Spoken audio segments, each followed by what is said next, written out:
오늘 우리에게 주시는 하나님의 말씀은 사무엘상 4장 19절에서 22절까지 말씀입니다. 19절. 그의 며느리인 그는 엘리를 말하죠. 엘리의 며느리인 비느하스의 아내가 임신하여 해산 때가 가까웠더니 하나님의 궤를 빼앗긴 것과 그의 시아버지와 남편이 죽은 소식을 듣고 갑자기 아파서 몸을 굽으려 해산하고 죽어갈 때에 곁에 서 있던 여인들이 그에게 이르되 두려워하지 말라.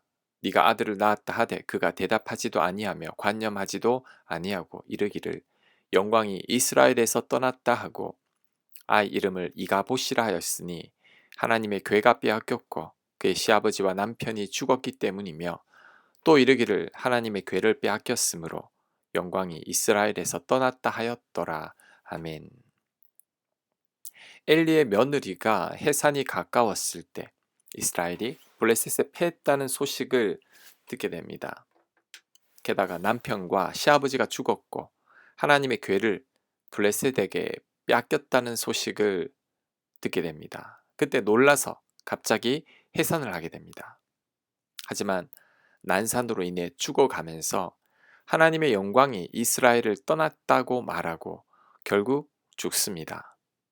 아마도 제사장과 남편이 죽고 하나님의 궤도 빼앗겼기 때문에 그런 말을 한 것 같습니다. 자, 그렇다면 과연 하나님의 영광이 떠났을까요?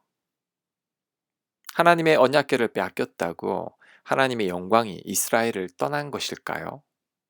그렇지 않습니다. 오히려 그 반대로 다시 하나님의 영광이 나타나기 시작한 겁니다. 변질된 제사장과 타락한 그의 두 아들을 하나님께서 직접 징계하신 거죠. 하나님을 떠나 살던 이스라엘 백성들에게 전쟁에서 패함으로 경고의 메시지를 남기신 겁니다. 이스라엘 백성들을 회복시키고자 하나님께서 직접 개입하신 것이죠. 하지만 엘리의 며느리는 시아버지와 남편의 죽음과 언약궤를 빼앗긴 사실만으로 하나님의 영광이 떠났다고 잘못 해석한 것입니다. 자신에게 닥친 불운을 하나님의 영광이 떠났기 때문이라고 잘못 오해한 거죠. 그런데 우리도 이럴 수 있습니다. 나에게 닥친 환난을 우리도 잘못 해석하는 경우가 있습니다. 하나님께서 나를 돕지 않아서 이런 환난이 닥쳤다고 생각합니다. 나의 고통에 하나님께서 무관심하시다고 오해합니다. 그래서 우리가 하나님을 원망하기도 하죠. 하지만 내가 당한 환난이 나를 위한 하나님의 사랑일 수도 있습니다. 하나님은 사랑하는 자녀들을 징계하시죠. 다시 하나님께로 돌이키시기 위해 하나님께서 간섭하시고 개입하신 겁니다. 요나가 하나님 말씀에 불순종해서 도망치려 할 때 하나님은 폭풍으로 간섭하셨습니다. 그래도 요나가 깨닫지 못하자 이번에는 물고기로 또 간섭하셨습니다. 이런 간섭이 요나를 향한 하나님의 사랑입니다. 하나님은 우리를 좀처럼 징계하시지 않습니다. 참고 또 참으시는 분이 우리 하나님이십니다. 하지만 우리가 하나님을 떠나거나 돌이킬 수 없는 죄의 길로 가려고 한다면 반드시 개입하십니다. 사랑하는 자녀를 그대로 두고 볼 수가 없기 때문이죠. 이때 우리에게 고난을 허락하십니다. 그 고난이 너무 힘겨울 때는 엘리의 며느리처럼 하나님이 떠나신 것처럼 느껴집니다. 더 이상 네 삶에 하나님이 존재하지 않는 것 같이 느껴지죠. 하지만 이때 우리는 기억해야 합니다. 하나님께서 나를 떠난 게 아니라 내 삶에 직접 개입하신 겁니다. 더 이상 나를 두고 볼 수 없기에 하나님께서 직접 나서신 것이죠. 그러니 고난을 하나님의 부재로 생각해서는 안 됩니다. 오히려 그 반대입니다. 나를 사랑하사 나를 위해 내 삶에 개입하신 거죠. 고난이 나를 향한 하나님의 더 크신 사랑입니다. 지금 혹시 엘리의 며느리처럼 하나님이 나를 떠난 것처럼 느껴집니까? 내 삶 속에 더 이상 하나님께서 존재하시지 않는 것처럼 느껴집니까? 하나님의 부재로 인해 고통 가운데 있습니까?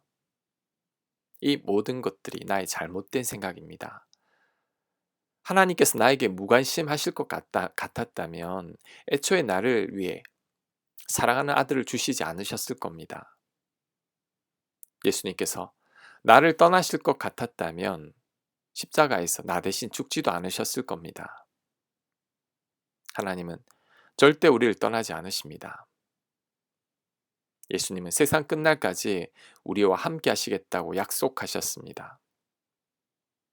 지금도 성령님께서 우리 안에서 말할 수 없는 탄식으로 안타까워하며 우리를 위해 기도하고 있습니다.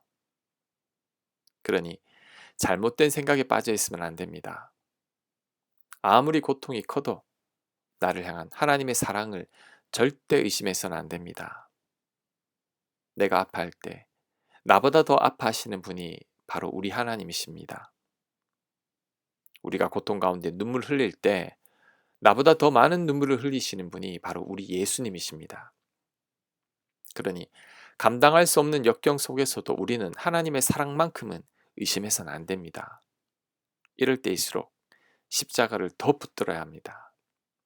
나를 죽기까지 사랑하신 그 사랑만을 붙들어야 합니다. 그럴 때 감당키 어려운 고난도 넉넉하게 감당하게 될 것입니다. 아멘. 하나님, 그 어떤 경우에도 하나님을 의심치 않게 하옵소서. 감당할 수 없는 역경 속에서도 흔들리지 않는 저희가 되게 하여 주옵소서. 예수님 이름으로 기도합니다. 아멘.